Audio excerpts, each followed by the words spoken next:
सहानुभूति का सहारा। नमस्कार, आपके साथ मैं रश्क गौरी। मध्य प्रदेश एक बार फिर से सियासी अनुकंपा और सहानुभूति से जनता पर माननीयों को थोपने का सिलसिला यहां पर जारी रहेगा। मध्य प्रदेश में खंडवा लोकसभा और रेगांव, पृथ्वीपुर, जोबट विधानसभा की सीटों पर उपचुनाव होना है और पृथ्वीपुर और जोबट कांग्रेस और बाकी की 2 सीटों पर तो बीजेपी का कब्जा था और इन चारों सीटों पर कोरोना के चलते विधायकों और सांसद का निधन हुआ है। अब दोनों ही सियासी दल सहानुभूति की फसल काटने के लिए तैयार बैठे हैं। मध्य प्रदेश में उपचुनाव की तैयारी, 1 लोकसभा 3 विधानसभा सीटों पर उपचुनाव। खंडवा लोकसभा, पृथ्वीपुर, जोबट, रेगांव विधानसभा में चुनाव। सहानुभूति की लहर में सवार होने को तैयार दोनों दल। दिवंगतों के परिजनों को चुनाव में उतारने की तैयारी। वर्तमान राजनीति में क्षेत्रवाद, वंशवाद, परिवारवाद और जातिवाद बढ़ता जा रहा है। जब भी किसी नेता का निधन होता है तो उपचुनाव होते ही सबसे पहले नेता के परिजनों को टिकट के लिए ऑफर किया जाता है। तर्क और लालच यह होता है कि जो सहानुभूति वोट है वो मिलेगा।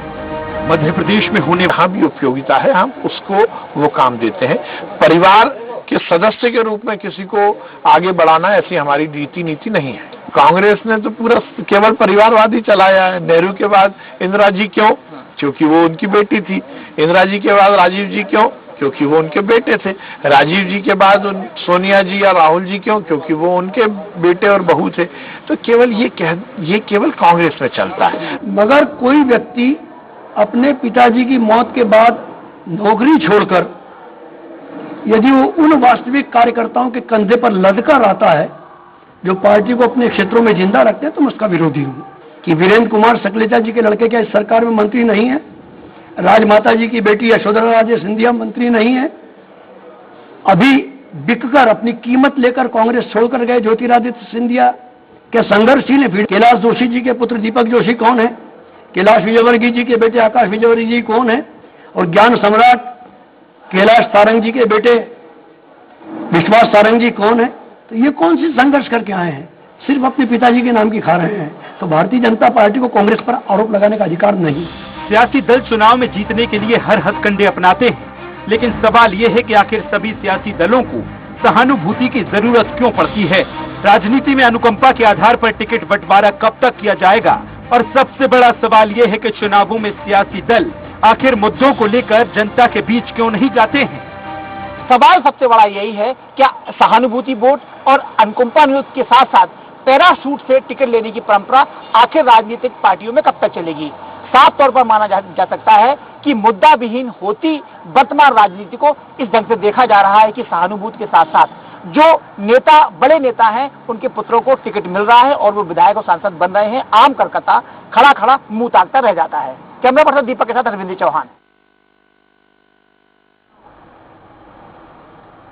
इस बेहद ही खास मुद्दे पर चर्चा हम भारतीय जनता पार्टी से जुड़े हुए तमाम नेताओं से भी करेंगे, साथ ही कांग्रेस से जो हमारे साथ नेता जुड़ेंगे उनसे भी चर्चा हमारी लगातार जारी रहेगी और स्थानीय पत्रकारों के साथ भी हम मुखातिब होंगे। लेकिन इस वक्त हमारे साथ न्यूज रूम से सहयोगी अरविंद सिंह चौहान लाइव जुड़ गए हैं, जिनसे जानते हैं अरविंद जी, जिस तरह से ये पूरा हम देख रहे हैं कि अनुकंपा बनाम यहाँ पे सहानुभूति की लहर, और इस पूरे अनुकंपा और सहानुभूति में दोनों ही राजनीतिक पार्टियों के अपने अपने तर्क हैं, अपने अपने तर्क दे रहे हैं। लेकिन वाकई में ये वो तर्क है जिन पे यकीन किया जा सकता है और जनता को इन्फ्लुएंस किया जा सकता है?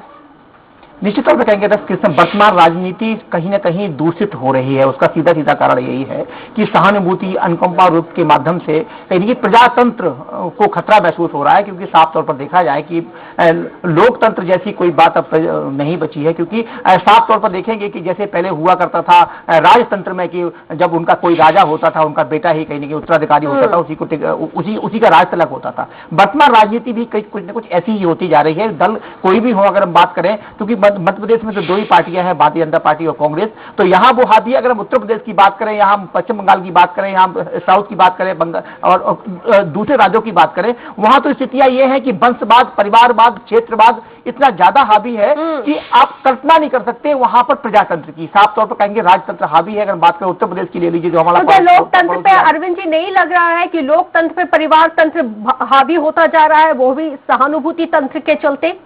निश्चित तौर पर कहेंगे, जब हमने एक बहुत बड़े लीडर है उनका इंटरव्यू किया था, तो जब इसमें इलेक्शन चल रहे थे तो उन्होंने बड़े स्वराज एक्सप्रेस से बातचीत में कहा था कि हमारी ड्यूटी इसलिए लगाई गई है कि मैं उस फला जाति से आती हूं और वहां जाति के आधार के माध्यम से जहां मुझे कैंपेन करना है वहां सबसे ज्यादा मतदाता उस जाति का है। तो सवाल कहीं ना कहीं पीड़ा इन राजनेताओं को भी होगी कि कहीं ना कहीं लोकतंत्र के इस भव्य उसमें मंदिर में, और कहीं ना कहीं ये राजतंत्र जैसा काम होता है, लुभावने सपने दिखाए जाते हैं, जातिगत राजनीति की बात की जाती है, परिवारवाद की बात की जाती है, क्षेत्रवाद की बात की जाती है। तो साफ तौर पर कह सकते हैं रथ की अगर ऐसे ही चलता रहा तो लोगों का भरोसा जो धीरे धीरे कम हो रहा है वो एक दिन जरूर टूट जाएगा। क्योंकि साफ तौर पर जो आम कार्यकर्ता है, जो जमीनी कार्यकर्ता है, शुरू से जुड़ा होता है, वो लाठी खाता है, डंडे खाता है, झंडा उठाता है, पीछे पीछे चलता है, नारेबाजी करता है, नारे लगाता है अपने नेताओं के, इस उम्मीद से कि आने वाले समय में पार्टी हमें टिकट देगी। इस वक्त हमारे साथ देवेंद्र सिंह तोमर फोन लाइन पर जुड़ गए हैं, कांग्रेस विधायक है। तोमर जी, बहुत स्वागत है आपका स्वराज एक्सप्रेस पर जुड़ने के लिए। Thank you sir. सबसे पहले तो मैं जानना चाहूंगी कि कितनी तैयारी आप लोगों की यहाँ पे उपचुनाव को लेके, बाईपोल को लेके देखने को मिल रही है, क्योंकि वक्त वक्त पे कहीं ना कहीं से गुटबाजी सामने आ रही है और इस गुटबाजी पे कहीं इन बाईपोल पे गुटबाजी हावी ना हो जाए। जी मेरा कहना यह है कि कांग्रेस पार्टी की जो गुटबाजी थी वो भारतीय जनता पार्टी में चली गई। ठीक। जिस दिन से सिंधिया जी कांग्रेस छोड़ के भारतीय जनता पार्टी में शामिल हो गए, हमारी कांग्रेस पार्टी, कम से कम मैं ग्वालियर चंबल में बैठा हूँ, मैं सिवनी से विधायक हूँ, जनता ने मुझे चुना है, तो मैं इसको अच्छी प्रकार से जानता हूँ कि ये जो पूरे ग्वालियर चंबल संभाग को गुलामी की जंजीरों से जो जकड़ा हुआ था वो मुक्ति मिल गई। ये मैं नहीं कह रहा हूँ, आम कार्यकर्ता, आम जनता का ये मानस है। तो इसलिए हमारे यहाँ गुटबाजी का कोई प्रश्न नहीं है। ये भारतीय जनता पार्टी में जरूर पांच मुख्यमंत्री हैं, पांच मुख्यमंत्री हैं, वो अपना संभालें, हमारा तो सब ठीक चल रहा है। ठीक है देवेंद्र जी, क्योंकि अब बाईपोल है, 4 सीटों पर बाईपोल होना है, 1 सीट पर लोकसभा का है और 3 सीट ऐसी हैं जहां पे विधानसभा, जहां पे ये विधानसभा की सीटों पर होना है। तो रविंद्र जी, यहाँ पे अगर हम देखें तो पार्टी किसको अपना चेहरा बनाने जा रही है? क्या वाकई में यहाँ पे अनुकंपा नियुक्ति ही मिलेगी, जिस तरह से हम सरकारी नौकरियों में देखते हैं कि अगर पिताजी की मृत्यु हो जाती है, माताजी की मृत्यु हो जाती है तो परिवार के ही किसी एक सदस्य को अनुकंपा नियुक्ति दे दी जाती है। ठीक है, जिस तरह से सहानुभूति के जरिए दोनों ही राजनीतिक पार्टियां यही करती हैं कि या तो उनके बच्चों को दे दिया जाता है या रिश्तेदारों को टिकट दे दिया जाता है, लेकिन जो खाटी का कार्यकर्ता है, जो वाकई में टाट पट्टी उठाता है, जो पार्टी का झंडा उठाता है, उसको तो मौका ही नहीं मिल पाता इस स्थिति में। मेरा निवेदन ये है कि पूरे हिंदुस्तान की लोकतांत्रिक व्यवस्था में पहला एक नेता ऐसा महान व्यक्तित्व आदरणीय कमलनाथ जी, जिन्होंने, और आदरणीय राजा दिग्विजय सिंह जी, अभी मैं आपको बता रहा हूँ, हमारे बाई इलेक्शन में अभी आप देखिए पीछे, हमारे यहाँ तो सर्वे में जनता जिसका नाम लेगी कि ये व्यक्ति चुनाव जीतेगा, उसको हमारी पार्टी टिकट देती है। और इस बात का उदाहरण भी पीछे है। हम कोई भी किसी ये परंपरागत जो आपने बात की ना, पीढ़ी दर पीढ़ी चल रही या अनुकंपा नियुक्ति की बात करी आपने, हम बिल्कुल इसका खंडन करते हैं। हमारी कांग्रेस पार्टी इस पर विश्वास नहीं करती। कांग्रेस पार्टी ने ही पहला मौका है कि प्रजातंत्र के इतिहास में आज तक ऐसा नहीं हुआ, किसी भी दल ने ये हिम्मत नहीं कर पाई कि जनता जिसका नाम ले उसको टिकट दिया जाए, उसको एमएलए चुना जाए। ये केवल कांग्रेस पार्टी ने शुरुआत की है और मैं कहता हूं कि लोकतंत्र के लिए ये सबसे अच्छा और बहुत मजबूत संकेत है कि जनता जिसको चाहेगी वो में एमएलए बनेगा। तो इससे अच्छा क्या हो सकता है? लेकिन होता तो यह है कि जब दिल्ली में मीटिंग्स का दौर शुरू होता है रविंद्र जी, तब जनता यहाँ से जो सर्वे किया जाता है वो सर्वे के ठीक उलट किसी को टिकट दे दिया जाता है, अपने चहीते को किसी को टिकट दे दिया जाता है। मैं कह रहा हूँ मानिए, इस बात को इसलिए नहीं हम स्वीकार कर रहे हैं कि अभी 28 सीटों पे जो चुनाव हुआ था मध्य प्रदेश में, तो उसमें जीता जागता उदाहरण है। आदरणीय कमलनाथ जी के बहुत करीबी लोग थे, आदरणीय राजा दिग्विजय सिंह जी के बहुत करीबी लोग थे, कि उन्होंने इस पर ध्यान नहीं दिया। जनता जिसका नाम सर्वे में लिया, जिसका टॉप पे नाम आया, उसको टिकट मिला और वो विधायक बना। और आगे भी यही होने वाला है। हमारी पार्टी में ये मेरा तेरा अब नहीं चलेगा। हमारे यहाँ तो सीधा हमारा फंडा क्लियर है। लेकिन यहाँ पे भाजपा कह रही है कि आपकी पार्टी अपना राष्ट्रीय अध्यक्ष भी तय नहीं कर पा रही है। मैं कह रहा हूँ वंशवाद की राजनीति।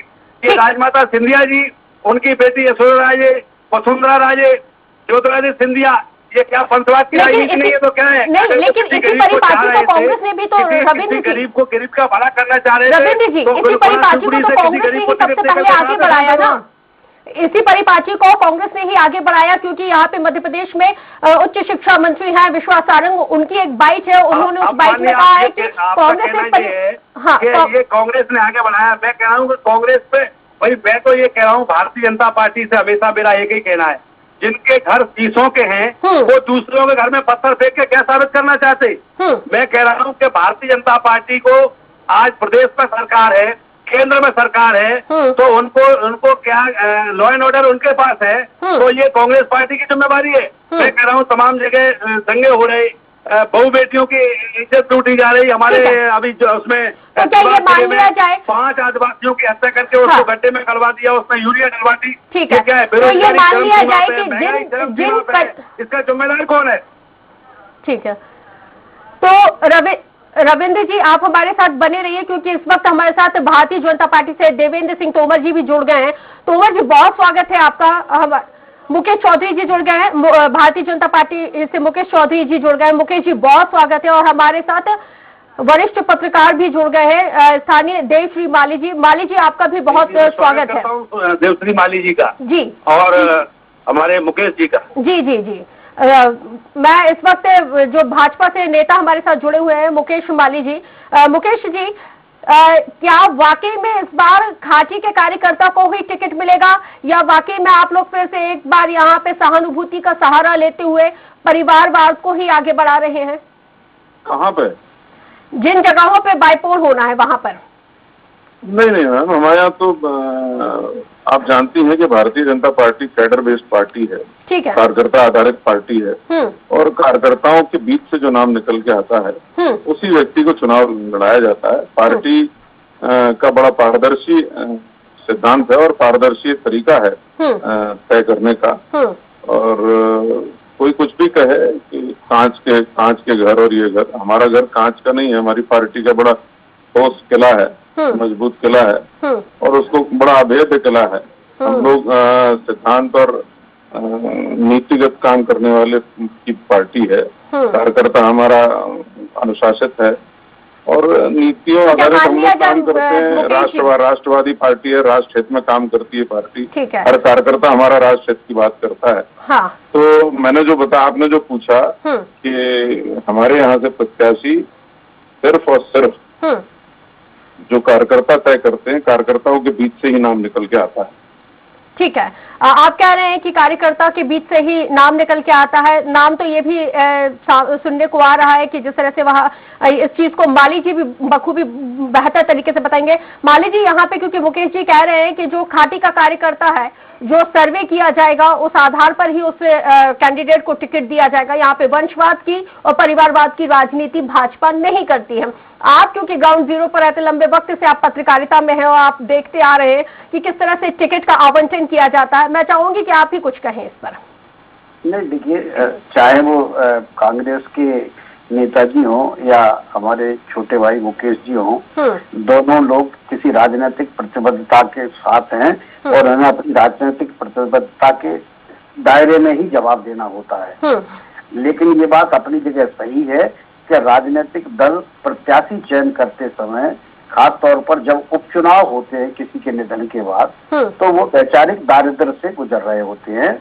अब अगर वो ऐसा नहीं करे तो बहुत अच्छी बात है, क्योंकि तमाम सारे कार्यकर्ताओं को सफर करते उससे नुकसान होता है। लेकिन ये बात भी अपनी जगह सही है कि राजनीति में चुनाव जीतना सबसे महत्वपूर्ण चीज होती है, और जो सहानुभूति की स्थिति है अगर वो बनती दिखती है तो राजनेता, चाहे कांग्रेस हो, भारतीय जनता पार्टी हो या फिर दूसरे दल हो, वो निश्चित तौर पर उनके परिवार के लोगों को टिकट देते हैं और पहले भी देते रहे हैं। आपका तजुर्बा क्या कह रहा है? ये जो बाईपोल अभी मध्य प्रदेश में जिन 4 सीटों पर होना है, इसमें आपका तजुर्बा क्या कहता है कि वाकई में सहानुभूति की लहर है, सहानुभूति के जरिए ही जो परिवार के लोग हैं उनको टिकट अलॉट किया जाएगा, उनको टिकट दिया जाएगा, या इस बार कुछ हमें डिफरेंट देखने को मिलेगा जिस तरह से दोनों ही राजनीतिक पार्टी के नेता यहाँ पे कहते आ रहे हैं?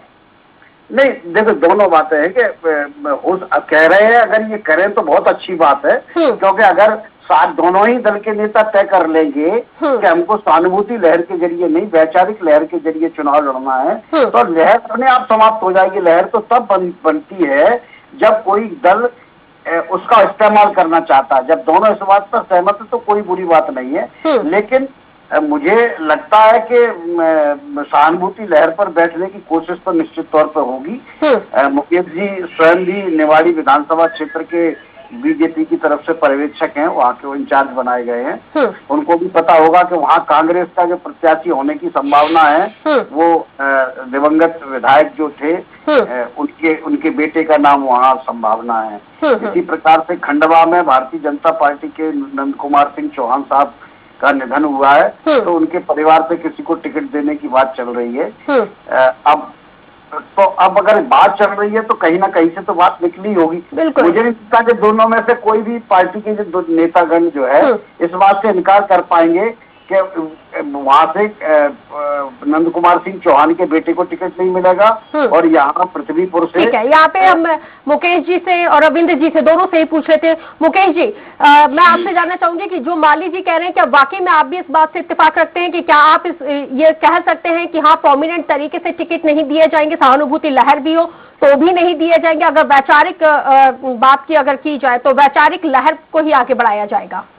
पहले तो मैं आपके माध्यम से देव जी को प्रणाम करना चाहूंगा, मेरे बड़े भाई हैं, और उन्होंने जो बात कही है वो काफी कुछ जो उनका अध्ययन है उसके अनुसार कही है और बहुत अध्ययनशील व्यक्ति हैं वो। मैं पुनः वही बात दोहराऊंगा कि हमारे यहाँ देखिए, किसी व्यक्ति का पुत्र होना, किसी राजनेता का पुत्र होना अयोग्यता नहीं है। ठीक है। अगर उनके बच्चे का नाम भी अगर सर्वे में कार्यकर्ताओं के बीच से निकल के आता है तो पार्टी, मैंने आपसे पुनः कहा, पार्टी के लिए ये महत्वपूर्ण नहीं है कि कौन किसका बच्चा है या कौन किसका परिवार का हिस्सा है। पार्टी के लिए ये महत्वपूर्ण है कि किसका नाम कार्यकर्ताओं के बीच से, कार्यकर्ताओं के मध्य से निकल के आता है। मुकेश जी रोक रही हूँ, विश्वास सारंग जी की एक बाइट सुनाती हूँ, उसके बाद चर्चा को हम आगे बढ़ाते हैं। जी तो यहाँ पे विश्वास सारंग जी की मैं बाइट सुना देती हूँ और उसके बाद हम चर्चा को, तब तक आप अपनी बात पूरी कीजिए, मैं थोड़ी देर में आप बात पूरी कीजिए, हम उसको प्ले करते हैं। देव जी को मेरा प्रणाम कह दीजिएगा। जी जी जी जी, आप बात पूरी कीजिए सर। जी मुकेश जी, बात पूरी कीजिए। जी जी, देव भैया प्रणाम कर रहे हैं। प्रणाम भैया, प्रणाम भैया, नमस्कार जी। आगे मैं जो बात कह रहा था कि निश्चित रूप से किसी प्रभावशाली व्यक्ति या किसी स्थापित परिवार का सदस्य होना कोई अयोग्यता नहीं है, लेकिन उस व्यक्ति का भी नाम आना कार्यकर्ताओं के बीच से ही चाहिए। He should come through the party workers. देखिए, पार्टी के जो हमारा कैडर है वहां से नाम अगर निकल के आता है सर्वे में तो that is the best way of selecting any candidate. हमारी पार्टी उसी सिद्धांत पर चलती है। ठीक है। हमारी पार्टी से मैंने आपको कहा कार्यकर्ता आधारित, सिद्धांत आधारित और विचार पर काम करने वाली पार्टी है। ठीक। तो आप तय मानिए कि जो कार्यकर्ताओं के बीच से नाम निकल के आएगा वही प्रत्याशी हमारी पार्टी तय करती है। ठीक है। रविंद्र जी, यहाँ पे मुकेश जी कह रहे हैं कि अगर कार्यकर्ताओं के बीच से अगर नाम निकल के आता है तो उस कैंडिडेट को भी टिकट देने में कोई आपत्ति नहीं है। क्या यही सिचुएशन कांग्रेस के साथ भी है? देखिए, कांग्रेस का तो बहुत सीधा मैंने आपको बता दिया पहली बार में ही कि हमने लोकतंत्र में पहला मौका है कि कांग्रेस पार्टी ने पहली बार ऐसा किया कि जनता के बीच में सर्वे और सर्वे के आधार पर जनता ने जिसका नाम लिया, और आज भी यही, किसी को टिकट मांगना कोई अपराध नहीं है, कोई भी व्यक्ति मांग सकता है, कोई कार्यकर्ता हमारी पार्टी का, क्योंकि हमारी कांग्रेस पार्टी व्यक्ति स्वतंत्रता की पार्टी है। वो व्यक्ति स्वतंत्रता लोकतंत्र का पहला गुण है। नहीं होता रविंद्र जी, अपराध नहीं होता। अभी मुकेश जी ने एक बात कही कि वो हमारे घर तो भाजपा वाले लोगों के महल महल, मजबूत महल बने हुए। ये बात सही है कि महल वालों को ही उन्होंने महल वालों को वैचारिक महल की बात कर रहा था आप, इसमें कोई शक नहीं है और मैं ये उनका बड़ा सम्मान करता हूँ। माननीय रविंद्र जी, मैं वैचारिक महलों की बात कर रहा हूँ। टिकट पे तो मैंने आपसे कहा वैचारिक और सैद्धांतिक महल बहुत मजबूत है। जो नाम आएगा और जनता जिसका नाम लेगी, कांग्रेस पार्टी के हमारे बड़े नेता आदरणीय कमलनाथ जी, आदरणीय दिग्विजय सिंह जी, वो कैंडिडेट बनाएंगे और जनता चुनाव जिताएगी, क्योंकि चुनाव चारों सीटें कि अगर पार्टी के रविंद्र जी, मुकेश जी, बड़ा सवाल यही है, मन बन चुका है और जनता ने ये तय कर लिया है कि कांग्रेस पार्टी अभी दबाव में। लेकिन रविंद्र जी, जनता ने तो मन बना लिया था, जनता ने मन बना लिया था और मन बनाने के बाद ही जनता ने मन बना लिया था और मन बनाने के बाद ही मैंडेट दिया था, लेकिन उस मैंडेट को भी संभाल के कांग्रेस पार्टी नहीं रख पाई। ये भी एक बड़ा सवाल है। मेरे साथ मेरे सहयोगी अरविंद सिंह चौहान भी जुड़े हुए हैं, उनका भी रुख कर लेते हैं। अरविंद जी, आपने पूरे कॉन्वर्सेशन को सुना।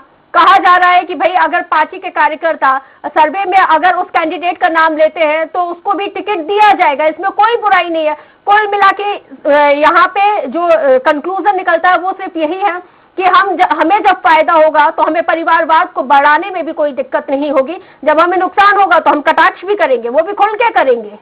देखिए क्या होता है, जब कहने वाला और सुनने वाला दोनों को पता हो ये बात झूठ है तो वो शायद राजनीति की भाषा में वो बात झूठ नहीं होती। जैसा भी देव वैसा हमने बताया, साफ तौर पर कह सकते हैं, सीनियर जर्नलिस्ट हैं, काफी समय का उनका अनुभव रहा है। मेरा कहना सिर्फ ये कांग्रेस से भी है कि माखनलाल जाटव का जब निधन हुआ था, उनका बेटा कांस्टेबल थे, उन्हें टिकट दिया गया, वो जीत कर आए। सदेव कोटारे के बेटे को टिकट दिया, जबकि उन्हें राजनीति की ABCD पता नहीं थी, उन्हें टिकट दिया गया, वो जीत कर आए। बराबर ये परंपरा फिर चल रही है, विजय सिंह राठौर के बेटे को टिकट दिया जा रहा है। इसके बाद नंद कुमार सिंह चौहान के बेटे का नाम चल रहा है। जब क्योंकि कहीं चिंगारी होती है तभी आग लगती है, धुआं तभी उठता है। सवाल सबसे बड़ा यह है, हिमांशु सिंह को टिकट दी गया, भाजपा की थी, उन्हें राजनीति का ABCD पता नहीं थी। इसके बाद कैलाश विजयवर्गीय के बेटे को टिकट दिया गया, आकाश को टिकट दिया गया, वो जीत कर आए। सवाल ये हम दोनों पार्टियों से कहना चाहते हैं कि वो कार्यकर्ता, क्योंकि जो हमारे पैनल में सुबह हैं, चाहे वो रविंद्र सिंह जी हो, चाहे मुकेश जी चौधरी हो, सवाल सबसे बड़ा यह है कि इन्होंने आज ये पूर्व विधायक हैं, वर्तमान में प्रदेश उपाध्यक्ष हैं भाजपा के, और ये वर्तमान में दिल्ली से विधायक हैं, इन लोगों ने स्ट्रगल किया है, संघर्ष किया है। इन जैसे हजारों कार्यकर्ता है जो दोनों पार्टियों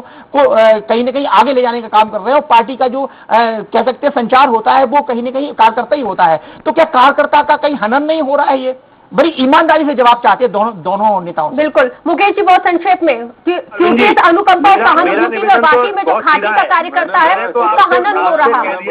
पूर्व में कह दिया है जी जी जी, जो पार्टी कैडर तय करेगा, पार्टी के कार्यकर्ता जिले के तय करेंगे, उस विधानसभा के जो सर्वे बताएगा, मेरा बड़ा स्पष्ट और सीधा सा विषय है, उसमें कहीं कोई वो नहीं है, कोई इफन बट नहीं है, कोई किंतु परंतु नहीं है।